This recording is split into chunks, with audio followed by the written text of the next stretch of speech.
Welcome. I hope you are having a wonderful night, dear viewer. Tonight, I will be telling some terrifyingly scary stories. Make sure to leave your feedback on the comments so I can make this the best experience for you. And if you have any stories you would like me to tell, you can send them through the link in the description. Let's begin.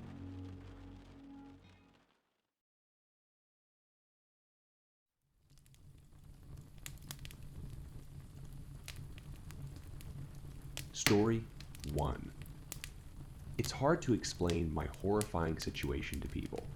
I spent a good 10 minutes mulling over a clear, succinct title for this post, and I reckon I've probably still raised a few eyebrows.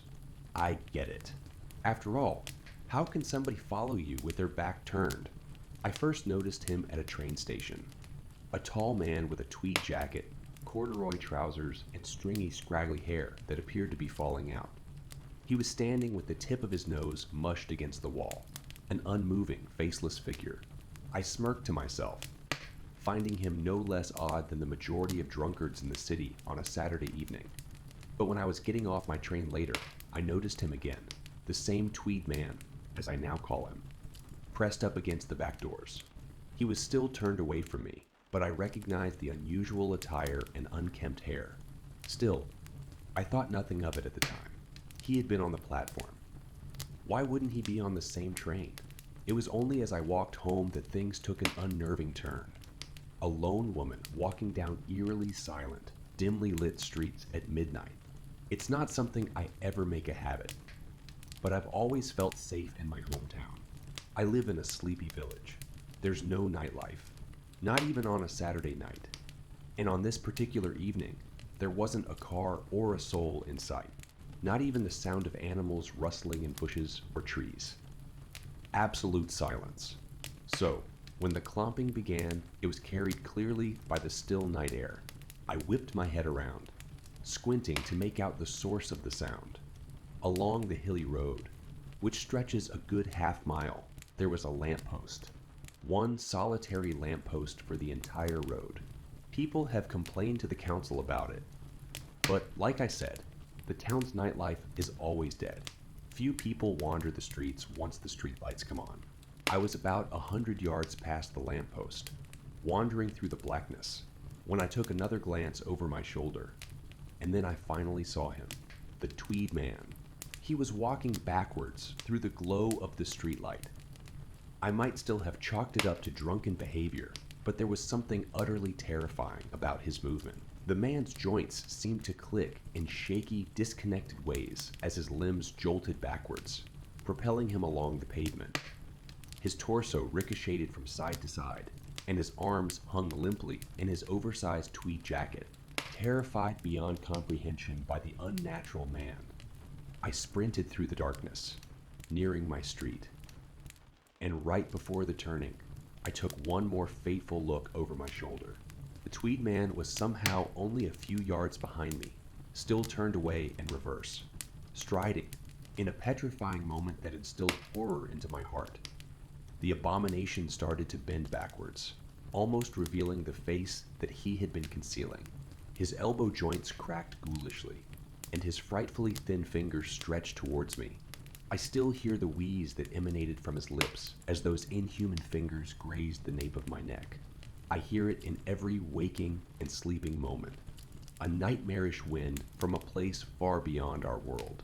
Screeching inhumanly myself, I slipped free of the contortionist's grasp and hauled my body down the street, gunning for my house, fumbling with my door keys. The most terrifying thing was the continued silence. Not a sound from that horrific man. But that didn't comfort me. There hadn't been a sound when he inexplicably appeared directly behind me, so I refused to turn around. I slotted the keys into the lock, flung the door open, and shut myself inside the house, panting manically for a solid 10 minutes or so. I half expected to see him outside the door or my front window, but my street was lifeless. I wish that were the end of it, but I've been seeing him everywhere, always with his back turned. Sometimes standing still, other times walking backwards in that unhinged, dislocated manner. Train stations, City streets. I'm certain I once saw him behind the water cooler in the office. My colleague laughed and said nobody was there. I tried to not be on my own, but crowds don't seem to stop him from coming ever. Closer. Last night, I thought I saw him in the corner of my room, a silhouette in front of my bedroom door. I screamed in terror, but the man was gone when I turned on the bedside lamp. What do I do? The police were no use, but they never take stalking cases seriously. And what would they even do to protect me from a seemingly supernatural horror? I can't describe this man beyond his clothes. I haven't even seen his face. I have a feeling that nobody lives long after seeing his face. Story 2. All right, let's get one thing straight. I don't believe in ghosts. I don't believe in the Easter Bunny. And I sure as hell don't believe in any wooden people. At the murky forest's outer edge, Tom McCann cleared his throat. He waited until me and Dad stopped and faced him head on, then added, "But I've got a crew sitting with their thumbs stuck firmly up their arses, because there's fairy tale monsters running around out here. So I'm stuck playing your stupid game. Congratulations." My father said, "Mr. McCann, I know you think I'm crazy, or a con man, or probably both. But I'm telling you this one final time. It's not too late to take a bath on whatever money you might lose and find another project." Our employer was a muscular man with an even tan, dressed in a tracksuit and white trainers. He wore a large Rolex, which caught the moonlight every time he scratched his thick utility pole neck. "Are you about done?" "I am." "Good. You want to get paid tonight?" "It would sure be nice." "Then shut the hell up and do what I hired you to do." "Fair enough," my father replied. He grabbed 2 flashlights from his pack and tossed one in my direction. I caught it. A lump already rising in my throat. A maze of warped, crooked trees lay before us, their skeletal boughs thrust together like sweeping arms. I'd never even seen a wooden person before. I didn't yet know whether I'd have the courage to face one down. My greatest fear back then was disappointing my old man. Dad guided us along where spaces occurred naturally until a dozen or so paces into the forest. The foliage thinned out. Over his shoulder, he said, "So tell me, Mr. McCann, isn't Redburn a National Heritage Site? I'm surprised you got permission to bulldoze the place. Is that how you're gonna fix this problem? Show these tree people I've got the right paperwork." I was just curious. "You're not the first visitor who tried buying up land for cheap." Our employer rolled his eyes. "Well, Patrick, the simple fact is this new development is going to be the magnet that attracts opportunity. The suits are scared of eco. Warriors who cry on Facebook, sure. But they also know everything I touch turns to gold. Didn't the Wildlife Trust try to stop you? Of course they did. Luckily, I don't believe in no's." "Huh, that's funny. I could have sworn the judge said no to your appeal about the recovery order. You had to hand over, what was it, 19 apartments. Those fraud charges were about as legitimate as your little wooden friends," Tom hissed, his voice bitter. Upset this outsider was belittling our beliefs. I clenched my jaw tight. Dad, however, just chuckled. The skeptic couldn't rile him up. Not my father. Unshakable as an oak tree, tall and rangy with a shock of graying hair and a long, straight nose, same as mine. He said, "If you don't believe this crap, why come begging me for help?" 2 things. 1, I came asking for help. And 2, I'm no mug. I've seen this scam before. You locals make up fairy tales and scream cultural heritage. Air quotes accompanied those words, to extort the evil entrepreneur from the big city. Well, fair warning, if I don't see some supernatural shit tonight, you aren't getting a single cent from me. Sound reasonable? Sure does. Fair warning though, I'd strongly advise not letting any wooden person touch you. "Oh gee, I'll try." Mr. McCann looked down his nose at me. "Ronan, was it?" "What age are you, Ronan?" "I'm 12, I said. 12, huh? And is that old enough to come ghost hunting?" Ronan can take care of himself, Dad answered, my face flushed with pleasure at the compliment. Besides, there's his things he needs to learn. The trail twisted 3 times, carrying us through marshy grass, alongside a narrow stream, deeper and deeper into the gloom. From out amongst the endless darkness, I could hear the crunch of dead leaves, the snap of rotten wood. Above the canopy, where we could see it, the moon drifted in and out from behind thick billowing clouds, and my electrified nerves jumped at every cry of a tiny animal, barely audible beneath the trees, whispering in the breeze. "Well?" Mr. McCann said after a minute of silence. "Well, what?"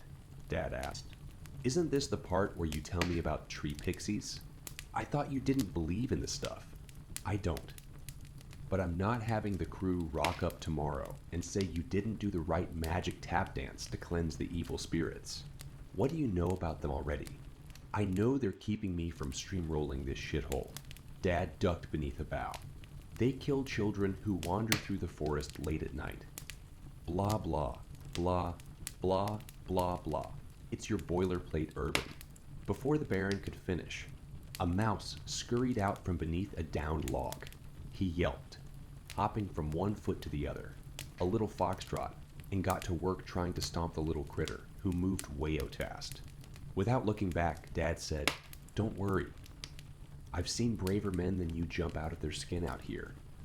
Despite the pent-up anxiety, I chuckled. My father was enjoying this, a lot. Mr. McCann muttered something too low to hear. "Well, the kid thing's partly true," Dad said on the far side of a nestle of ferns. "What they actually do is..." His voice trailed off there. "You know what? It's too spooky. We don't want Tom running off without any evidence, do we, Ronan?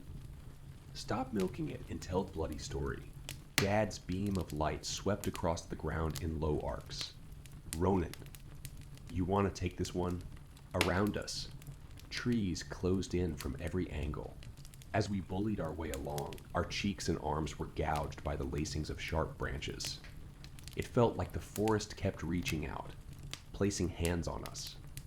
Almost against my will, I found myself admiring their resemblance to hideously elongated figures.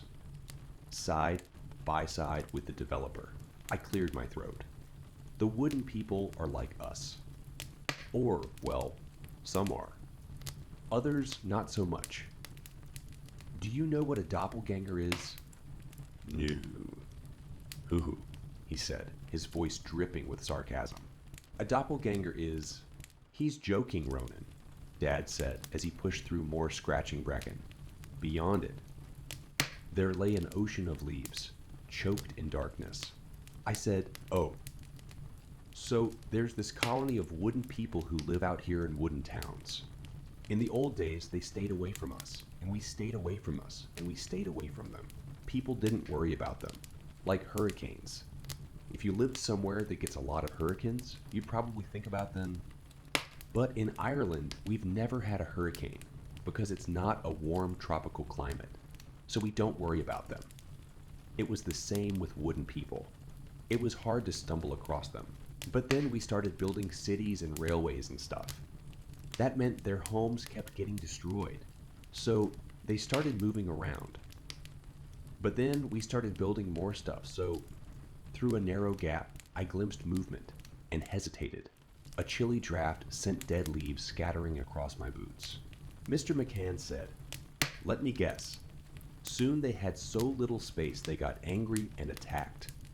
Well, no. First, they tried to explain their problem. "Oh, so our wooden friends speak English. They're like those talking trees in Game of Thrones, are they?"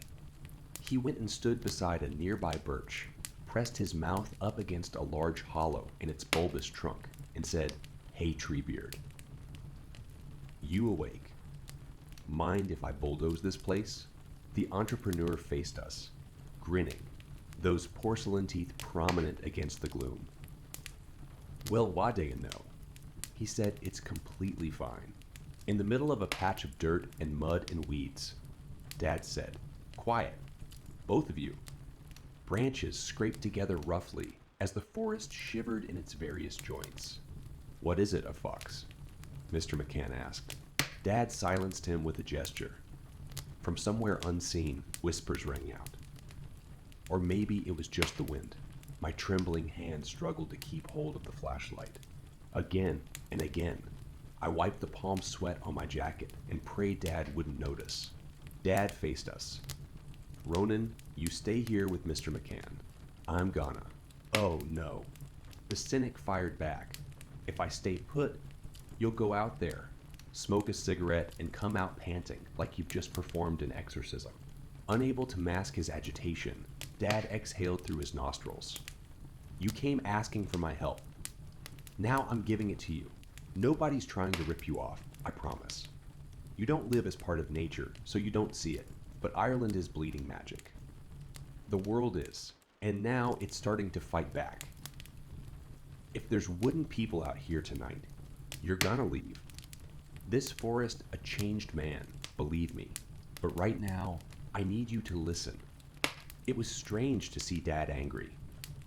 He was usually so even-keeled. To me, he said, "Ronan, I'm going to go ahead and lure them out. Stay here and keep a candle lit in case they come this way." From my pack, I grabbed an Olympic-style torch and ignited it with a lighter tucked inside compartment. The idea of not having Dad around for protection made my neck hair stir. If the wooden people attacked, it would come down to me to protect us. My father said, "Remember Mr. McCann. Whatever happens, don't let them touch you." This warning was met with an eye roll. Flashlight in hand, Dad disappeared behind a cluster of ash trees while I stood there, knees wobbling. "That's the trouble with you small-town folk," Tom said, once the gloom swallowed Dad whole. "All these superstitions. This development could be a great opportunity. More tax revenue, more jobs. But instead, you run around scared of things going bump in the night. They're not superstitions," I snapped, more forcefully than intended. "And besides, even if they were, animals live here too. Are we just gonna wreck their homes so you can make some money? Kid, you see this." He tapped his Rolex. "This baby cost 50. The Aston Martin I arrived in was triple that. Your dad drives a 3-door hatchback that's older than you are. I heard that shit. Keep sputtering up the road 5 minutes before you appeared. Here's some free advice. If you want to make something of yourself, pull your head out of the clouds." At the corner of my eye, a black blob filled the gaps between trees, briefly. After I cleared my throat, I said, "Money isn't everything. Sorry to burst your bubble, kid, but it is. Why else would your old man be out here? If he was really set on protecting the forest, why take my money to do this phony cleansing?" I didn't have an answer for that, so I turned away instead. Another gust of cold air made me shiver. A moment later, there came a trample of dead leaves. I choked out a feeble "Dad." No response. "Is this the part where you stage an attack?" Mr. McCann asked, acting bored. But did his voice wobble a little? Branches stirred as the forest took great, shuddery inhales. It sounded like whispers. The rhythm of my heart quickened. It's a nice trick. I'll give you that. More whispers behind us now. I said a silent prayer. Dad arrived back and then whipped my torch and the flashlight around.